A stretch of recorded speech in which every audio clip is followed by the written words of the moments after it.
ملحمة شعرية بمناسبة العيد الوطني لدولة الإمارات العربية المتحدة بقيادة الشاعر هلال بن محمد المقبالي، إشراف الشاعر سعيد بن سويدان المخمري، بصوت المنشد محمد بن سعيد العبري.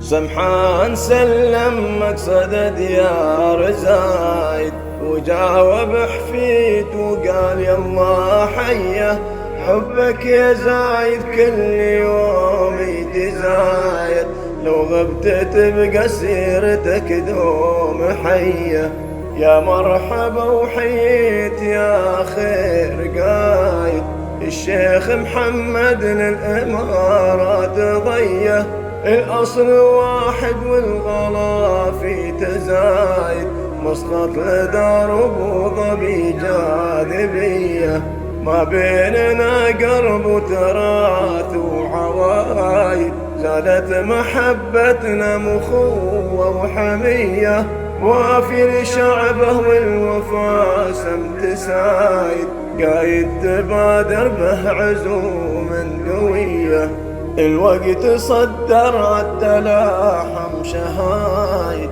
شعبين لكن في المواقف سوية، اللي بيننا ما هو حكاية جرايد، حشا ولكن هو حقيقة وفية،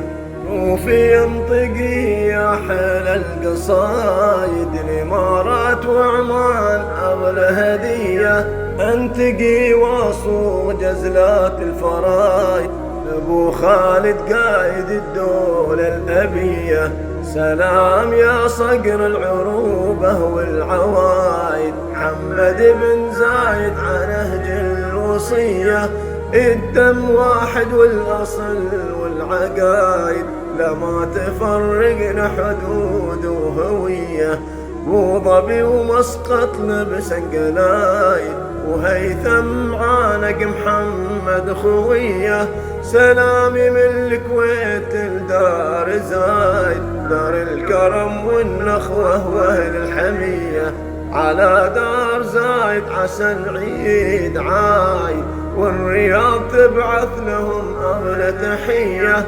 للعليا اللبي وفي الشدة حدايد، من أعمال السلم للأخوة سخية، للعليا اللبي وفي الشدة حدايد، من أعمال السلم للأخوة سخية، من أعمال السلم للأخوة سخية، من أعمال السلم للأخوة سخية.